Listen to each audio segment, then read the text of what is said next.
ಹಸಿ ಬೆಳ್ಳುಳ್ಳಿ ಎಲ್ಲ ಮಿಕ್ಸ್ ಮಾಡಿ ಕೊಯ್ದು ಹಾಕಬೇಕು. ಚೆನ್ನಾಗಿರ್ತದೆ. ಹಸಿ ಶುಂಠಿ ತಿನ್ನಬೇಕು ವೀಕ್ಷಕರೇ. ಆ್ಯಕ್ಚುಲಿ ಹಸಿ ಶುಂಠಿ ತಿಂದರೆ ಜೀರ್ಣಶಕ್ತಿ ಚೆನ್ನಾಗಿ ಆಗ್ತದೆ ದೇಹದಾಗ. ನೋಡಿರಿ ಈ ಥರ ಕೆಂಪಗೆ ಆಗಬೇಕು.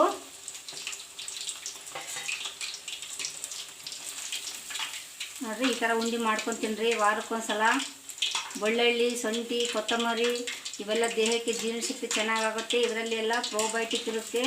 ಪ್ರೋಬಯೋಟಿಕ್ ಅಂದರೆ ದೇಹಕ್ಕೆ ಬೇಕಾದ ಉಪಯುಕ್ತ ಜೀವಕೋಶಗಳು ಚಿಕನ್ನಲ್ಲೂ ಇರುತ್ತೆ, ಕೊತ್ತಂಬರಿ ಮಸಾಲೆ ಐಟಮ್ನಲ್ಲೂ ಇರುತ್ತೆ ವೀಕ್ಷಕರೇ. ಈಗ ಚಿಕನ್ ಕೈಮಾ ಉಂಡೆ ರೆಡಿ ಆಗಿದೆ ವೀಕ್ಷಕರೇ.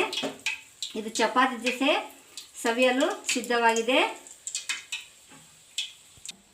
ವೀಕ್ಷಕರೇ. ಈಗ ಚಿಕನ್ ಕೈಮಾ ಉಂಡೆ ರೆಡಿಯಾಗಿದೆ, ತಿನ್ನಲು ರೆಡಿಯಾಗಿದೆ ವೀಕ್ಷಕರೇ. ಇದು ನನ್ನ ಮಗನ ಕೊಡ್ತೀನಿ.